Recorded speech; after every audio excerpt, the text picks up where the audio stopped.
d'où la question, est-ce que c'est déjà un flop pour vous, ce mondial-là, après quelques matchs? Mais non, on est même pas à la moitié de la J1 de la phase de poule de Coupe du Monde des clubs. Et là, en plus, on est un petit peu malhonnête parce que c'est le seul match où les tribunes sont vraiment vides. Les autres matchs, c'est plein à craquer, il y a une ambiance de folie. Pour avoir regardé tous les matchs sauf le Botafogo-Seattle, voilà, il y a très peu de stades qui ont fait tâche. Après, le problème aussi, c'est que ils sont un peu en répétition générale à un an de la Coupe du Monde des clubs. Quand on prend l'exemple de la MLS, c'est des stades plus petits qui sont tous pleins. Il y a une vraie affluence dans les stades de MLS, mais c'est une compétition qui a besoin de convaincre. C'est pas parce que les stades en MLS vont être pleins que le public américain va se passionner pour autre chose que leur club. Parce que les Américains, voilà, Los Angeles, je défends Portland, je défends Toronto. Maintenant, il faut conquérir et convaincre un nouveau public. Si on met, entre parenthèses, et peut-être qu'il ne faut pas le faire, toutes les conditions de création de cette Coupe du Monde, l'argent, la manière de sélectionner les équipes, etc., qui pour moi me rebute un peu. Mais là, aujourd'hui, on me donne cette compétition. Je travaille, je dois la suivre. Donc là, je la prends. Oui, ce match, Chelsea-Los Angeles, il fait partie des pires matchs depuis Je crois que c'est pas le seul. Hein. On a le détail des affluences, ça donne quoi? Je dirais que c'est une anomalie. Pas depuis le début de la compétition, disons que ce match entre Chelsea et Los Angeles, en termes de spectateurs, ça reste une anomalie. Parce que 22 000 spectateurs sur 71 000 possibles, c'est pas dingue, d'accord, mais le taux de remplissage, vous le voyez, il est de 77%. Donc c'est plutôt important. Si on va dans le détail des affluences, le match d'ouverture Inter Miami contre Al Ahly, affluence 60 000 quand même, c'est pas mal. PSG Atlético, il y avait 80 000 spectateurs au Rose Bowl. Palmeiras Porto, il y avait 46 000 spectateurs, un stade qui peut en contenir quasiment le double, d'accord. Très belle ambiance. Il y a beaucoup de chiffres là, vu. Oui, mais c'est pour vous dire que voilà, Boca Benfica, l'affluence 55 000 sur un stade qui fait 65 000, c'est pas non plus déconnant.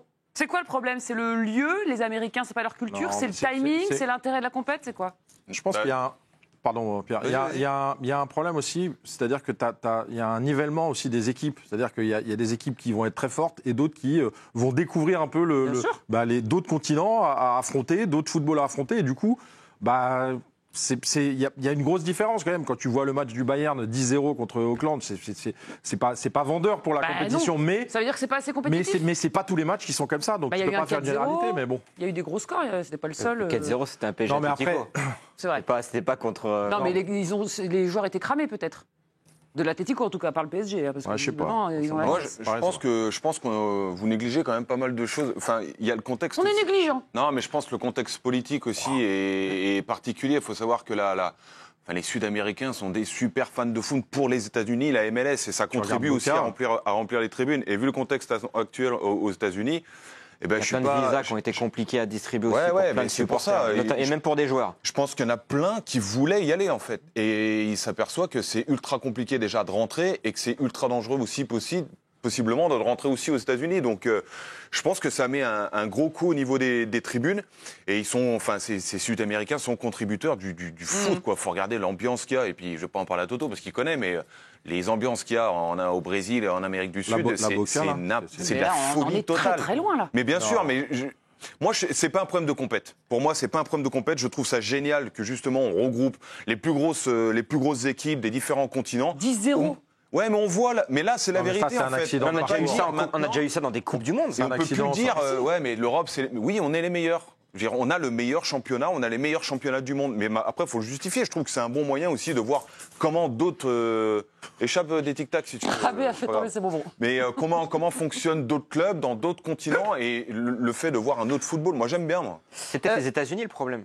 Cette Coupe du Monde des clubs, elle est organisée en Amérique du Sud, les stades seront peut-être blindés. Elle est organisée en 94, Toto, ils étaient là. Hein. Mais c'était exceptionnel. C'était une Coupe du Monde. Ouais, mais n'empêche que ça reste du foot aussi. Oui, je suis d'accord. Mais là, comme tu l'as dit, il y a un contexte. On est sur une fin de saison. Voilà, il y a beaucoup de. On est en pleine finale NBA. Mais je pense que cette Coupe du Monde, si on arrive à faire abstraction, et c'est très compliqué de le faire sur tout ce que j'ai dit, les conditions de création et de cette compétition, et pourquoi elle existe, il faut qu'on arrive à sortir. Et Pierre l'a un peu dit, de nos œillères un petit peu européennes. Des mecs d'Urawa qui ont été interviewés, ils sont déterminés à jouer cette compétition. L'Espérance de Tunis, il y avait une vraie volonté de chiffonner le Wydad, Casablanca, ça sera pareil. Les Sud-Américains, regardez Boca hier à 2-1, il y a des plans sur les tribunes, les mecs ils sont en larmes. Il faut savoir que ce soir, on aura River Plate. Ben non. Ça nous a ce soir, on aura River Plate Urawa. Ça va être complètement dingue. Les supporters de River. On a eu ceux de Palmeiras qui étaient comme foot. Flamengo hier contre l'Espérance de Tunis. Vraie belle ambiance. Donc voilà, on va avoir à 18h, il y a un Dortmund Fluminense. Je pense que le stade sera plein également. Et voilà, faut que cette compétition arrive à convaincre un public parce qu'elle est toute récente. Ça se trouve, elle va pas être renouvelée. Ça se trouve, ça va vraiment flopper. On verra la phase finale. Ça se trouve, ce sera de la merde. Mais moi, j'aime beaucoup. Et maintenant, il faut attendre aussi les gros chocs. Je crois pas que ce sera de la merde. Non, mais il faut des gros chocs aussi. Il faut que ces clubs hors Europe arrivent à faire la bagarre avec les clubs européens maintenant. Hier, on a failli avoir la première surprise avec Boca Benfica. Il faut que des équipes comme Flamengo et Fluminense arrivent à accrocher des nations européennes. C'est ça qui va donner de la crédibilité. Si à chaque fois on se retrouve avec des huitièmes de finale ou des quarts 100% européens, bon, là on sera sur une Super League européenne bis, on sera quelque chose là-dessus. Mais moi, moi je kiffe. Là il y a Monterrey, on va revoir des Ocampos, des Sergio Ramos, des Oliver Torres qui jouaient au FC Séville. Voilà, je dis tiens, il joue là lui. Tiens, il joue la Belaïli avec l'Espérance Tunis. Il nous la vend bien. Hein. Mais c'est vrai. Je travaille pour le mondial des clubs. Non, mais en fait, moi, j'avais un peu la flemme, pour être très honnête. Voilà, tu vas faire tous les débris jusqu'à 2h du matin, tu vas regarder les matchs à 3h.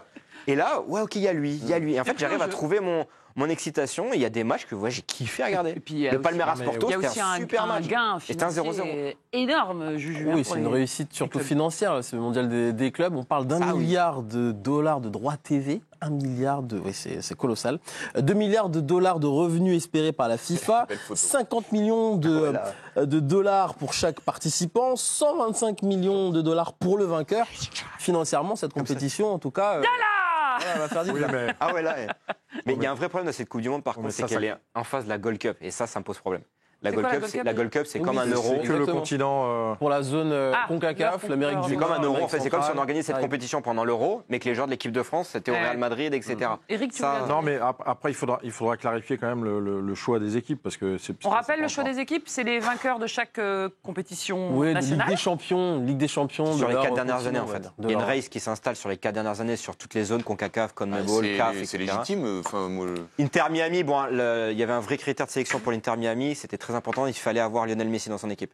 Voilà, si Lionel Messi va dans n'importe quelle équipe, il sera automatiquement sélectionné. Ça veut dire que Cristiano, c'était bon s'il allait dans n'importe quelle équipe. Il y a des équipes aussi comme Club León qui ont été sorties de la compétition parce que multipropriété, alors que Chelsea est aussi multipropriété. Ouais. Ça, je trouve ça vraiment pas clair et pas très fair pour plein de clubs. On rappelle les 115 millions de gains pour le club vainqueur au final de cette compétition. Ça aussi, ça donne envie de participer. C'est aussi l'occasion de voir des nouveautés, des innovations dans le monde du foot. Oui, et notamment avec l'arbitre. Vous allez le voir, c'est l'arbitre de Chelsea Los Angeles. Ils sont bons. Vénézuélien. C'est ça la nouveauté.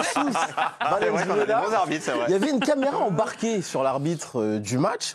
Donc en termes de réalisation, ça offre une belle avancée. On se rend vraiment compte de la vitesse du jeu, la Pierre. Bon, ça bouge beaucoup, ça peut donner mal à la tête, mais c'est ultra immersif. Non, mais en fait, il faut qu'on aille dans ce genre de choses-là. Regarde les avancées qu'il y a eu dans la Formule 1 depuis 10 ans, mais c'est monumental. Il y a des prises de vue, des plans qui sont superbes. Et évidemment qu'il faut qu'on arrive à ce genre de choses. Il faut qu'on ressemble à un jeu vidéo. Mais complètement. Il faut absolument avoir cette vision. Et ce qu'on manque encore dans le football, c'est justement de l'expérience client, mais pas quand tu vas au stade, aussi quand tu regardes la télé. Donc évidemment que là, moi ça me rappelle des pubs d'équipementiers justement où ils faisaient ce genre de truc. C'est génial. Alors, moi je pense que tes gamins, tu regardes ça, tu kiffes. T'as envie. Ils font aussi le micro, mais ça c'était pas vraiment nouveau, ça avait déjà été testé chez les filles notamment de donner leurs décisions dans le stade entier. Mais là la vidéo, Eric. Non, mais dans le spectaculaire, c'est sympa. Après, je sais pas ce que ça peut donner sur des compétitions. De quoi Non, mais c'est pas applicable en Ligue 1 Je sais pas. Après, il faut avoir la volonté. Le diffuseur, il impose ça aux arbitres. La petite caméra, elle est sur l'oreillette. Elle est située ici sur l'oreillette. Si le diffuseur impose ça, ça peut donner des docs. On a beaucoup parlé, notamment dans cette crise de droit télé, de storytelling autour de notre championnat, comment vendre notre championnat. Ça, je suis désolé. 2 jours après la fin de la journée, un petit doc inside auprès d'un arbitre avec le micro. Moi, je trouve ça sur l'affiche de la journée de Ligue 1, je trouverais ça super. Il faut que ce soit le son sur l'arbitre. Ouais, mais ça c'est connu ça. Enfin, c'est pas nouveau. Non mais là dans le jeu, dans le feu de l'action et tout ça, c'est top, ce serait top en plus. Alors là pour l'instant, il il décrypte une action. Non, je suis pas en train de bugger, j'essaie d'expliquer à Eric qui a rien compris. Il donne ses décisions dans tout le stade, mais pas tout le temps. Le micro est pas tout le temps ouvert, t'imagines? C'est juste à des moments clés, quoi.